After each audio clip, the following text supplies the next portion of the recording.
Good afternoon. My name is Janet Gonzalez, and I'm an associate professor in the Natural Sciences Department and chair of academic standing. This afternoon, we welcome you to our annual workshop on academic policies. The topics we will be covering this afternoon are syllabus, attendance policy, academic integrity, grades, incomplete grade policy, academic appeals, and the Wellness Center. We will take one or two questions between each presentation, as long as they're short questions. So if you have a longer, more complicated question, please save it for the end of the presentation.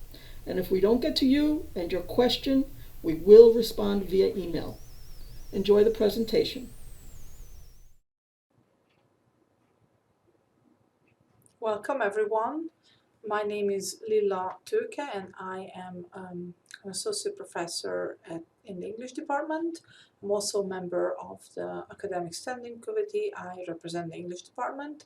I will be talking to you about the syllabus and the importance of the syllabus and policies related to the course syllabi. I'm sure that every semester you receive emails from the program directors and the chairs that remind you about handing out and sharing your syllabus and your course schedule with your students, as well as what needs to be included on the syllabus. You probably are all aware that while some departments have a more universal, generic kind of principle that all instructors use, other departments have less strict guidance and instructors are able to construct their syllabus as they wish. However, either way, it is extremely important that in the very first time that you meet the students online or in person, or even before that, you share a syllabus with your students so they understand the expectations in the course. So the syllabus is often talked about as a contract between the instructor and the student. And indeed, all the guidelines and policies in the syllabus secure a mutual understanding of what is expected from the instructor and what is expected from the student during this course. So it is extremely important, and often we fall back on the syllabus when we advise students and clarify issues for students related to policies. But the syllabus is more than just a contract. It is also a record, a permanent record of what has happened in the class. Oftentimes, students, when they transfer, the way that they justify and the way that they prove that a course that they took was one that overlaps with a course that they want credit for at a senior college is by actually showing and sharing the syllabus. So this record, this permanent record, will be revisited and used sometimes both by the instructor and by the student as they move on into the next semesters and next phases of their academic careers. Thirdly, the syllabus is also a roadmap. At the beginning of the semester, it gives guidance and it gives an idea to the student about where you begin and as an instructor and where you want to end up. What is that pathway that the students will take, that journey that you will take together throughout the semester in the course? It really gives reassurance and puts students at ease to know where they are heading to, what are the important steps, what are the important marks, dates, and so on throughout the course and throughout the semester, and that they can prepare for these milestones. The syllabus is a communication device as well. We often tell the students, well, why didn't you look at the syllabus, right? Before you ask me, look at the syllabus. Why do we say that? It's because the syllabus usually includes every important information that we want to communicate about the course to the students. So it is an important way to clarify questions, to answer questions that students might have, to address concerns that students might have related to the course and related to their enrollment at the college in general. Finally, or last but not least, the syllabus is also a learning aid. It really helps students with learning disabilities or students who need extra help or extra attention, to reassure them and to help them keep on track. Actually, for every student, probably it's useful to look at the syllabus as a document that allows them to keep on track, to be able to meet the expectations, to fall back on as they are preparing, and learning and studying and submitting their assignments in the course. So therefore, it is extremely important to offer the students a syllabus that is meaningful, substantial, inviting, and also clear. So let's see what are the typical elements that a syllabus will include. What should be on your syllabus? First of all, basic course information, the title of the course, the section number, meeting times, meeting dates, class number, and so on should all be included and at the top of the syllabus. Secondly, it is extremely important to include the instructor's name and contact information so the students can get in touch with the instructor whenever they need to. Thirdly, a course description is also necessary. It could be the generic course description from the college catalog, or it could be a more tailored course description that the instructor wants to share, that they see best represents what the course is going to be about. Next, student learning objectives. They are extremely important, and the college is now putting extra effort to reach out to instructors because the Pathway 6-year review highly recommended that student learning objectives be part of all syllabi. Therefore, the dean as well as college administration expects that all syllabi will include the student learning objectives. Now, where can you find the student learning objectives?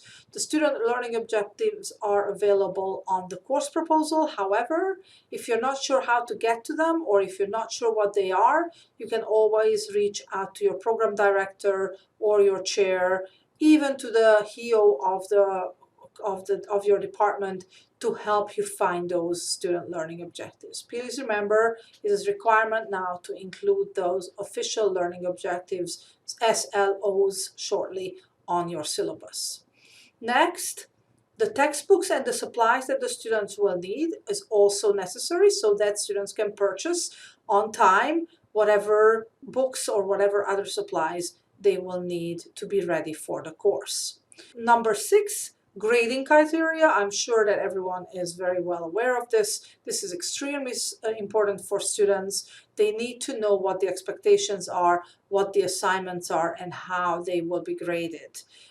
It will also often be a basis of arbitration if there is a disagreement between the student and the instructor, or if there are any complaints.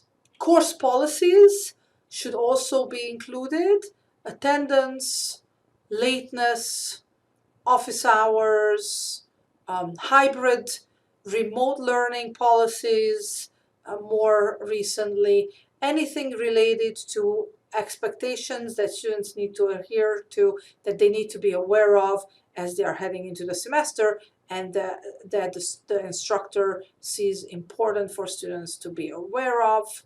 And then last but not least, not only course policies, but college policies also need to appear on the syllabus, such as the policy related to academic integrity, the policy related to contacting and the services of the Office of Accessibility.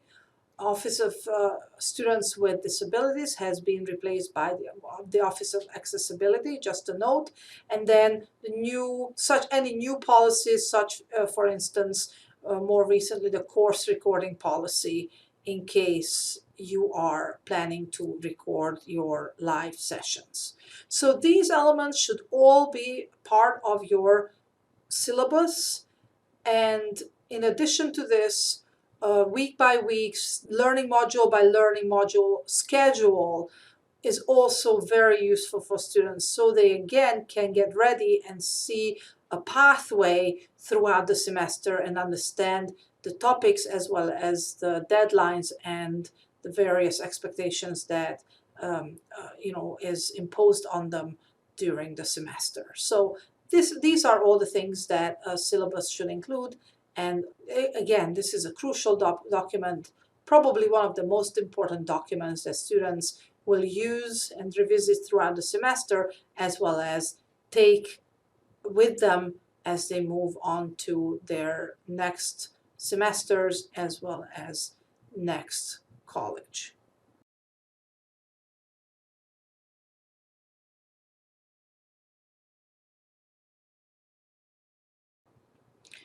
Next, I would like to talk a little bit about the attendance policies and various aspects of attendance as it applies to faculty and staff who work at LaGuardia. So first we need to talk about the verification of enrollment, which happens in the first couple of weeks every session, not only every semester. This is an extremely important CUNY required process. Please, when you get the email, make sure that you submit your records correctly. It is very important for CUNY and for LaGuardia as well to know, to identify the students who have never attended class, meaning that they are not actively enrolled right now, as well as students who have attended or who are otherwise active and participating in the course. Any kind of presence in the course, including just an email or a phone call where you established a connection with the student, could be considered an enrollment and means a yes on CUNY first. However, if there are any students in the course who have never shown up or have never gotten in touch, you have absolutely no connection or no news about them, they need to be removed. There are important reasons why this actually sometimes works in their favor rather than against them. Verification of enrollment has direct consequences for the student's enrollment status in the college. They will be withdrawn from the class by the registrar's office. It has tuition obligations and financial aid obligations. And as you know, it happens on CUNY first. We always get an email. The default setting for every student is yes, so all you need to do is go and mark those couple of students, sometimes nobody really, who were no-shows. It's a quick and painless process, and it needs to be submitted even if all students have shown up or been shown to be enrolled in the course. So guidance, the next item we need to talk about is more up-to-date guidance on attendance policy. If this is from a CUNY memorandum, it really clarifies what attendance means in this new age of remote and online and hybrid learning. So attendance has been somewhat redefined under the COVID circumstances. It can be demonstrated in more diverse ways. So it should be based on participation, basically in academically related activities, which include but are not limited to, according to this memo, physically attending a class, where there's an opportunity for direct interaction between the instructor and the students. So in other words, if you're teaching in person or if you're teaching synchronously, you can simply take regular attendance for students who are there. But also in a remote online setting, submitting an academic assignment can count towards attendance. Taking an exam, an interactive tutorial, or some kind of computer-based instruction. Attending a study group, for instance, that is assigned by the school. Participating in an online discussion about the academic matter at hand. Engaging in an online academically related activity, or initiating contact with the instructor to ask a question about the academic subject studied in the course or ask course-related questions. It is important to note that simply logging into an online class like Blackboard is not sufficient, or Google Drive or Google Classroom is not sufficient by itself to demonstrate participation in an academically related activity by the student. So indeed, attendance should really mean a meaningful participation in the ongoing academic activities, whether that is being present in the class or participating in a discussion online or taking a quiz or submitting homework assignments and so on. In and of itself, logging onto Blackboard or onto another platform is not sufficient. Please clarify what attendance means for you on your syllabus, so it is very clear for the students and they will understand what are the expectations in terms of attendance and participation credit. This is also why the syllabus is so important. It can really clarify and it can really underline for students how their attendance credit will be given to them, and it can put their mind to ease and also resolve a lot of unnecessary disputes and misunderstandings. So here is LaGuardia's attendance policy, just to remind everyone as we are slowly coming back to in-person classes. This is from the college catalog. This attendance policy is still standing. Of course, we had to modify it for remote instruction, but as in-person instruction is resuming, this attendance policy is standing. While it is true that CUNY itself as an institution does not have an attendance policy, it also does not forbid individual colleges from having an attendance policy, and LaGuardia indeed is one of those colleges which does have an attendance policy, and therefore it needs to be enforced by every instructor. This is how the attendance policy of LaGuardia goes. Attendance in class is a requirement and will be considered in the evaluation of student performance. Instructors are required to keep an official record of student attendance. The maximum number of unexcused absences is limited to 15% of the number of class hours.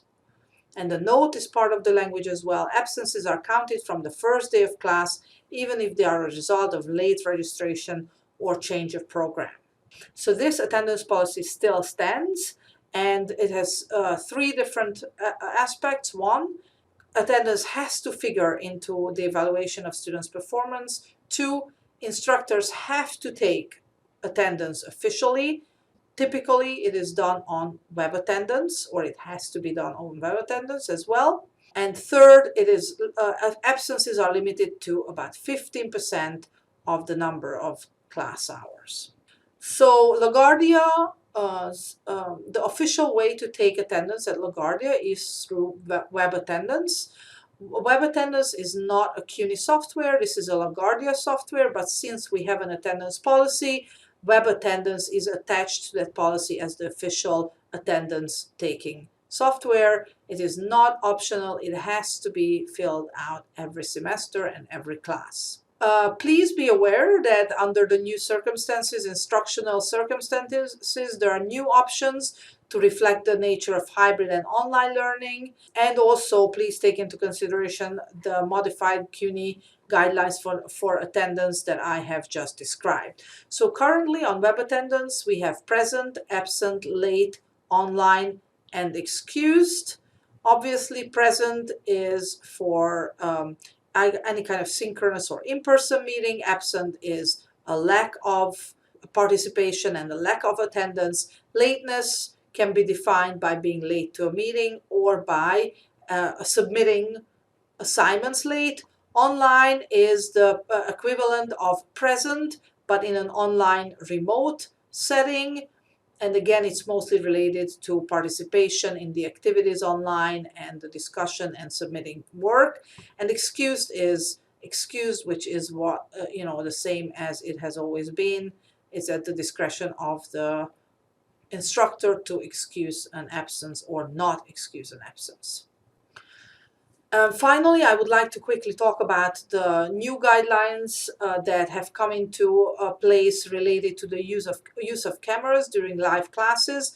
While I know that all of us are very frustrated with students not turning on their cameras, CUNY has been very clear that faculty offering classes through web conferencing, any kind of digital technology, cannot require that students turn on their cameras during live classes, unless there is a pedagogical need to do so, and that has to be specified. So in the case, this is how the language goes. In the case of classes in which there is a pedagogical need to require the use of cameras, One, the requirement for students to be visible on the video should be communicated in advance of registration and enrollment before the semester starts. And two, students who do not have access to cameras and therefore are unable to comply with the requirement must be accommodated and cannot be punished. With respect to whether the use of cameras can be required during the proctoring of exams, in web conferencing, digital technology platforms like Zoom, students may not be compelled to turn on their cameras during test taking.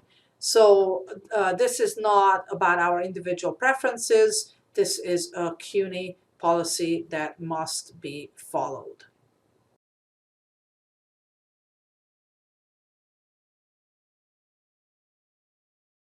Hi, everyone. Good afternoon. I'm Andrew McFarland. I teach in the philosophy program housed in the Department of Humanities. And I'm here to say a little bit about everyone's favorite topic, academic integrity and academic misconduct. No, people don't like talking about cheating. Well, unfortunately, bad jokes aside, it's something that happens, and it's a good topic to talk about since the remote teaching environment raises new questions and difficulties for how to report violations of academic misconduct and how to try and prevent cheating. So next slide, please, Janet. So we'll begin by just giving you a little bit of information about where you can find information about the policies regarding academic misconduct. If you have not done so, it's a good idea to go and check these out. So I'll leave it to you at your own pace to go and check out the policies regarding academic integrity. Reference to the policy should always be included in your syllabus. And importantly, it's important to make sure to enforce the policy. And I'll explain a little bit more in detail why that's the case. Next slide. So violations of academic integrity include things like plagiarism, using unauthorized notes during exams, or submitting the same assignment more than once. Or in some cases, consulting with other students during an exam period. So next slide, please.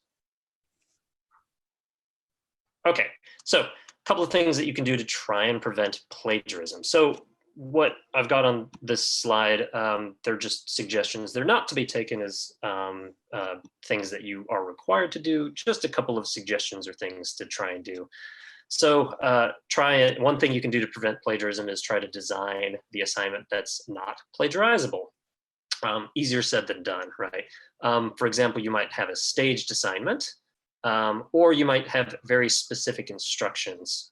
You might, for example, report, but don't necessarily sanction. So for instance, you might fill out the academic integrity complaint form, but you might say there's not a sanction that comes along with the instance of cheating, so you might just try and scare the student. So filling out a form, for example, and then submitting it can kind of scare some people. But if it's an accident, for instance, there have been instances where I've had students who didn't realize that what they were doing counted as plagiarism or academic misconduct, and so you bring it to their attention, fill out the form. And that kind of is enough to make them go, okay, I realize that I did something wrong. But you don't think that what they did was something that necessarily was in need of a sanction. And so filling out the form serves that purpose instead. And also, similarly, you want to make sure that you provide information on plagiarism, what your plagiarism policy is in the syllabus, so that the students are made aware of what you'll do in the case of some form of academic misconduct. Next slide, please. You might also include instructions on proper citation and things like that. Okay, next slide.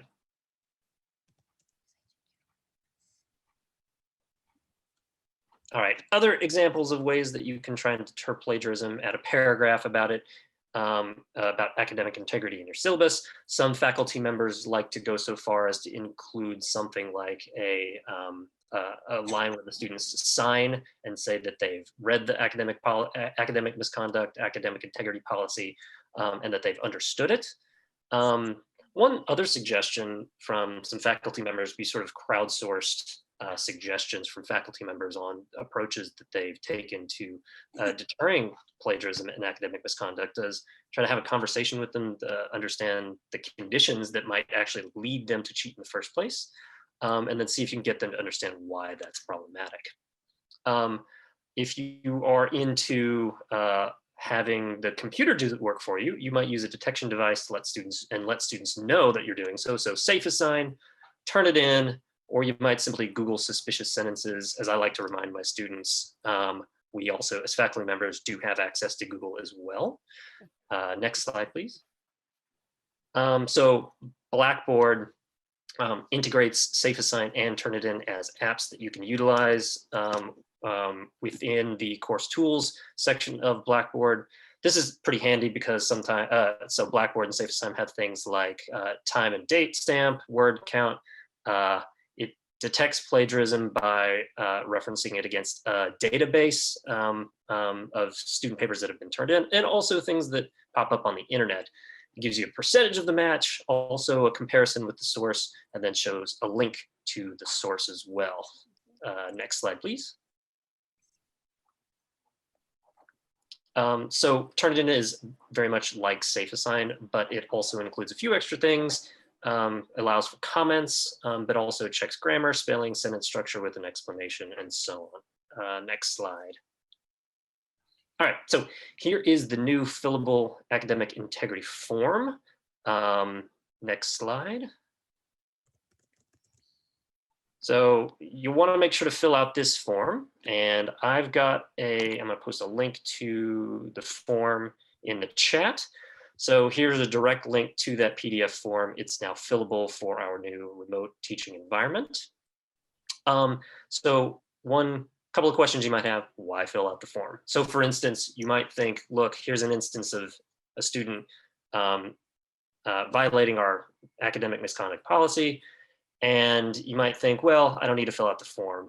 I'll just kind of have a talk with them, and that'll be that. In fact, it's actually a good idea and important to fill out the form, because this is the way that students get access to their due process, right? So this actually allows the student their due process rights.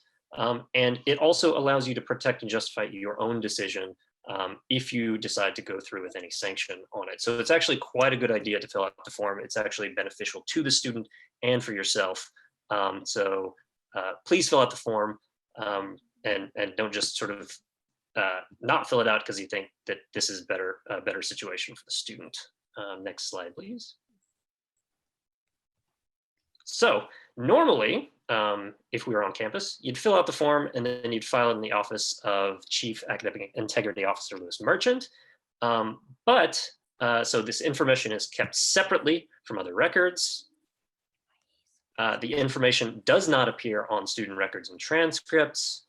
And in this new remote teaching environment, since we can't do it in person, you will be sending the file, the completed form, directly to Lewis Merchant's email address, which is listed for you here. Next slide.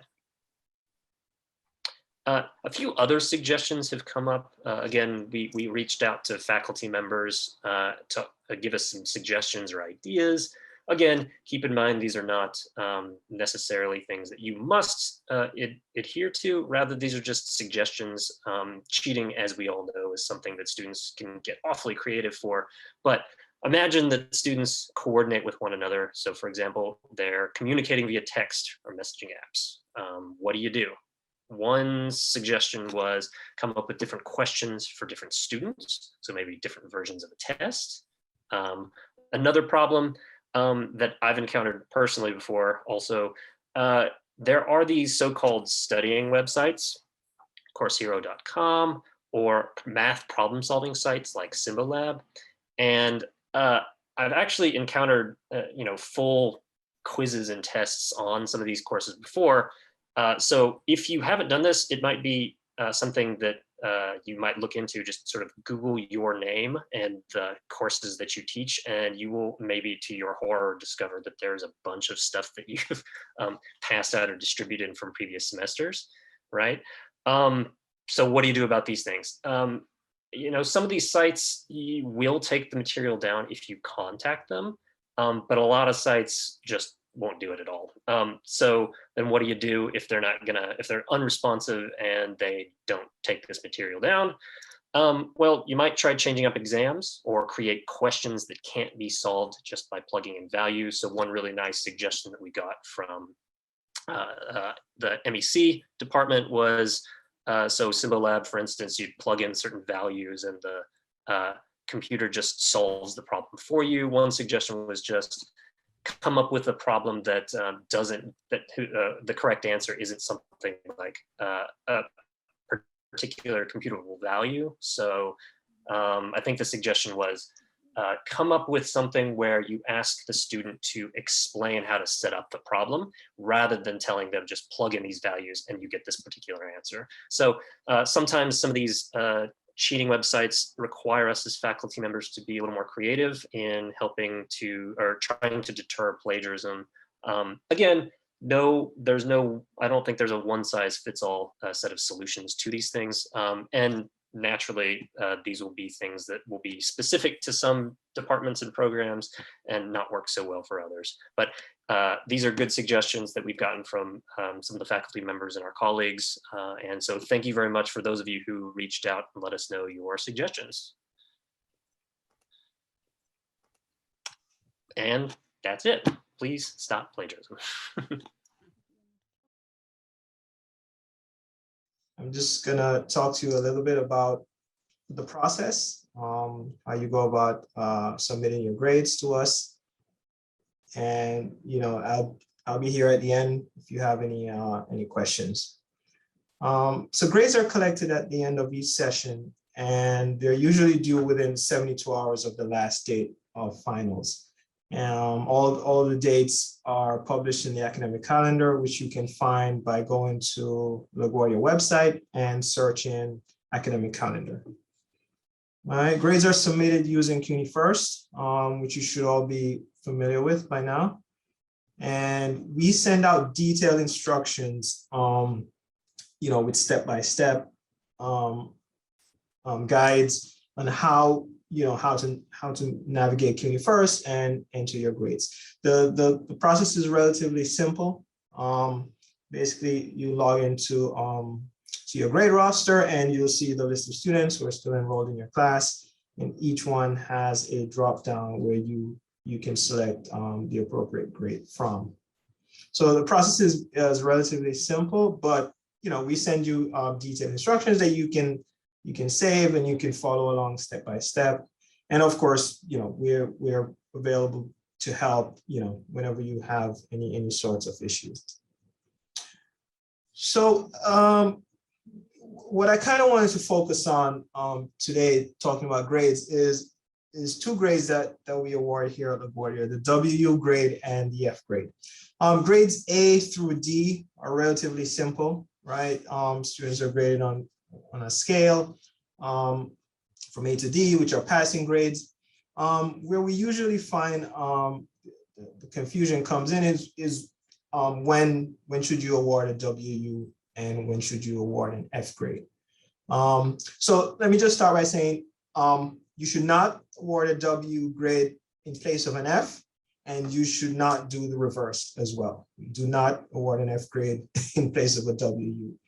Right? A WU is a grade that's assigned to students who they have participated in an academically related activity at least once.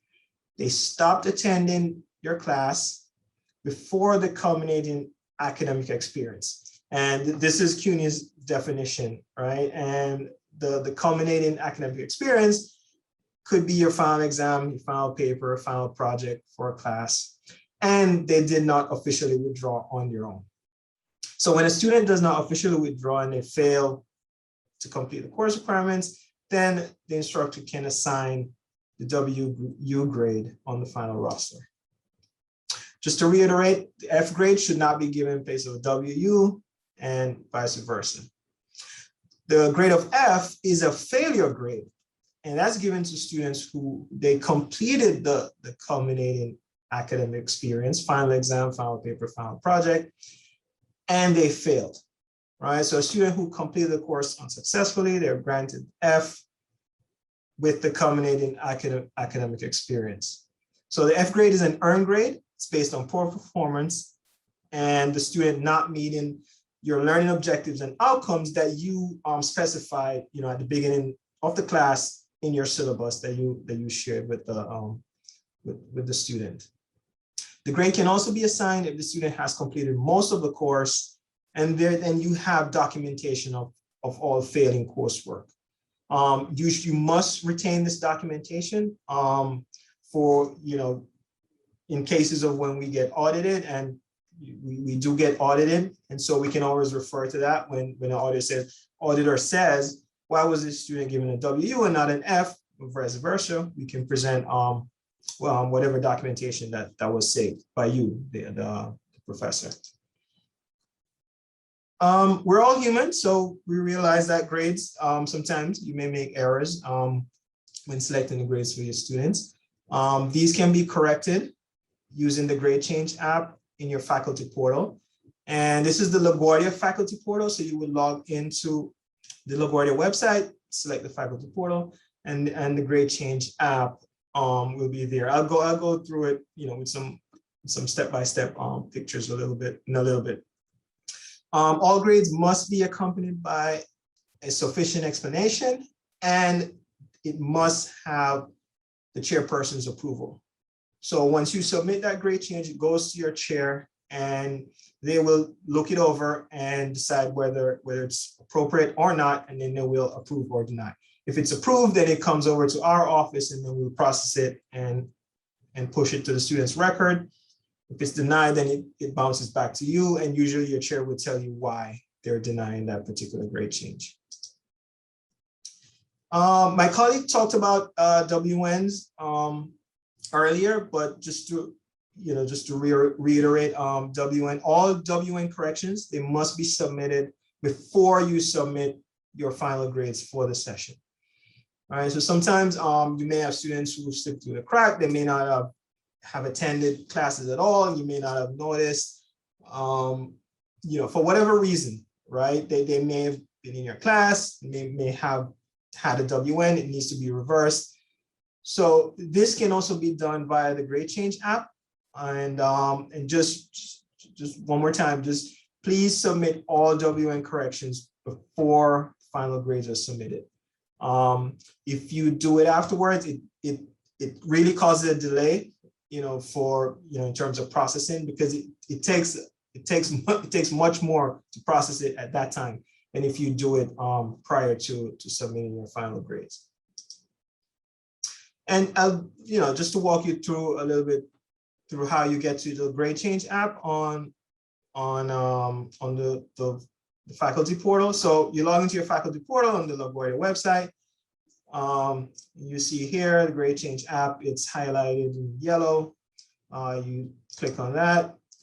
It'll ask you to input some information, the employee ID for the student, their name, the student's email if you want them to be notified, and your course and section number and the correction that you are requesting, right? So pay special attention to this part of the form. Especially the grades that you want the change to take effect for. Also, make sure to put your exact course number, because if we can't match you with your course number, then we will reject the request. And to just minimize any delays, just make sure all this information is correct up front. And here you would type out your explanation. As I said, one is required for every grade change request. At the bottom, you put in your name, and this functions as a signature. You select your department, and then your chair's name will also be filled in. All right, so that's pretty much it. Thank you for listening, and I'll be here at the end if you have any questions. Thank you.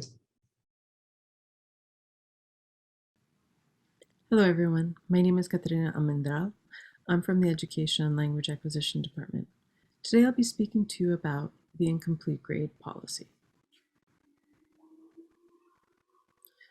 The incomplete grade is intended for situations which arise that are beyond the student's control. Now, who is eligible for an incomplete? An incomplete may be awarded to students who have not completed all the required coursework, but who are in good academic standing and from whom there is a reasonable expectation of satisfactory completion of the course. Now, what does good academic standing mean? This means that the student is complying with LaGuardia's attendance policy and maintaining a passing average. This would be a student who's not missed more than 2 major assignments or examinations by the end of the course. The incomplete should not be given to a student who is in danger of failing. Now, the incomplete must be student initiated. It should not be initiated by the instructor, and it should not be given without the student's consent. The incomplete cannot replace a failing grade for the course. In terms of documentation, before grades are submitted, the student should work with the instructor to provide the instructor with a satisfactory reason for the request of an incomplete. The student and instructor should then work together to fill out the incomplete form.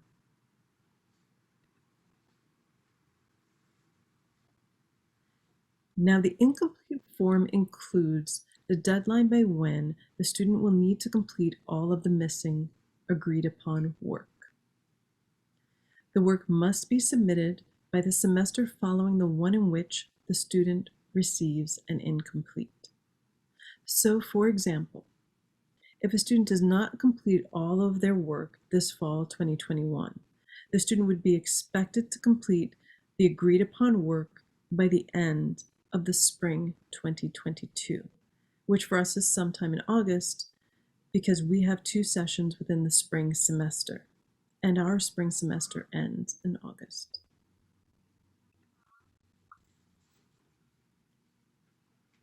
Now, once the student has completed all the missing work and the course instructor has reviewed all the work that was submitted, the instructor should then submit the official change of grade form to the registrar. If the instructor does not complete this form, the incomplete will turn to an FIN, which represents as an F incomplete. Now, there are some exemptions to the policies. Some academic departments may designate courses in which the incomplete may not be given, and there are developmental skill courses that may have different incomplete policies. So, please check with your department, and for more information on the incomplete grade policy, please refer to the college catalog. Thank you. Okay, my name is Vera Albrecht. I'm in the Humanities Department. I teach philosophy there, and I've been on the Academic Standing Committee for a long time. I'm not anymore, but I am presenting this because I'm chairing the Academic Appeals Committee. Can you move to the next slide, please? So the Appeals Committee is a subcommittee of the Academic Standing Committee, at least so far, because we want to split up, but the Senate has been so busy for the past year that we never split up officially. So we consist of faculty, staff, and a representative from the registrar's office. We meet about twice a month and during the fall and spring 1 sessions, and about once a month during fall and spring 2 sessions. So in other words, we are a committee that meets a lot, and we have great people on the committees, and we review an average of 30 appeals per month. This can vary depending on situation, and of course these days we have quite a lot of appeals because of the spring semester because of COVID. Can you move on, please? So this is how the process works. So the student initiates the appeals process, and he or she works with an advisor who helps the student to review their written statement and helping them organize the documentation and tell them also what sort of documentation they will need. After the appeal is signed by both the student and the advisor, it is now we're fully electronic, it's electronically submitted to the appeals committee. So the registrar's representative, that's Margaret O'Sullivan, and I think she's also in this meeting here. Thanks for coming. She compiles all these appeals. She reviews things. She adds documentation such as transcripts and attendance records and sorts them out. Some appeals are only financial appeals, some are academic appeals. So the appeals cases then are divided among us in the committee. If we are meeting face to face, we divide them, and then each member discusses the appeal they have been working on. Now it works pretty much the same. We meet on Zoom, and ahead of time, everybody receives a few appeals, and usually they're overlapping also. So the decision to approve or deny an appeal is made collectively. And usually we pretty much agree. Sometimes we actually have to vote. So after the decision is made, the student is informed in writing about the decision within 7 business days. So this is just the process. Can you move on, please? So we review also reinstatement appeals by students who were academically dismissed, and we decide if it would be worth for the student to come back, or if it would really be disadvantage if they came back because they took so many courses and their GPA is that low. If students can document that extenuating circumstances prevented them from successfully completing the semester, then we change a grade, such as an F grade, an incomplete that was turned into an incomplete F, or any other earned grade, such as D, into W. So extenuating circumstances means that something happened to the student in their private life. And you know, our students, they have a lot of things happen to them, right? And then in that case, if they can do this, then we approve. And it is also so that sometimes we have students who just appeal that one F grade, but they don't really want to have that B grade changed. If we find that the circumstances are extenuating, then the student actually has to have all grades changed. Now, again, we either approve appeals or we deny them if we don't think the documentation is sufficient, or if the documentation doesn't support what the student has been claiming. Of course, we rely heavily also on attendance record as to whether the attendance record supports the claim of the student. If they said, well, in mid-March, this and this happened, but then they actually attended all the way till May, then we don't think the claim is supported. Now, we also table appeals if we think that there is the student has a good claim but didn't submit the documentation, and we believe that the student can submit documentation. Or we table it because the student actually asks for a better grade, and this of course has to be reviewed by faculty in that field. So we send the appeal to the chairperson with the request for having someone either look over the exams and papers and assignments or regrade assignments if necessary. Can you move on, please? So now, if a student never attended, and this goes right back to this WU, WN, or F grade. So if a student never attended the class but received a WU grade, we do change the grade to WN. So we look at the attendance roster. In this case, we decide that the faculty actually made a mistake.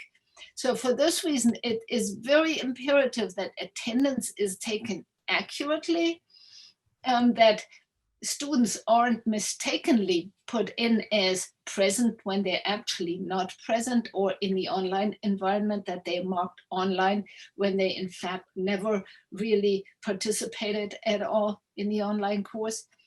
So it's very important, and for the student it can make a big difference. I mean, it makes a big difference for students for many reasons, including financial aid. requests for changing passing grades, as said, are usually forwarded to the department. And one important thing is appeals have to be filed timely. That is, they have to be filed by the end of the semester the student is enrolled, following the semester for which the appeal is filed, after, if the student hasn't been registered. So there are these cases when a student might still file an appeal for semesters back and the student has not been back yet. In that case, the student can still file the appeal, for example, for spring 2017 semester, and the student has not been back since. The Wellness Center provides students with counseling and support for the challenges of college and life stressors. The Wellness Center offers free and confidential counseling. Services include short-term individual counseling, crisis intervention workshops, and if necessary, referrals. These services can be accessed via phone or video. There is an e-guidebook for information about events, groups, and workshops. The Wellness Center also produces a monthly newsletter, which can be accessed on their website. Thank you.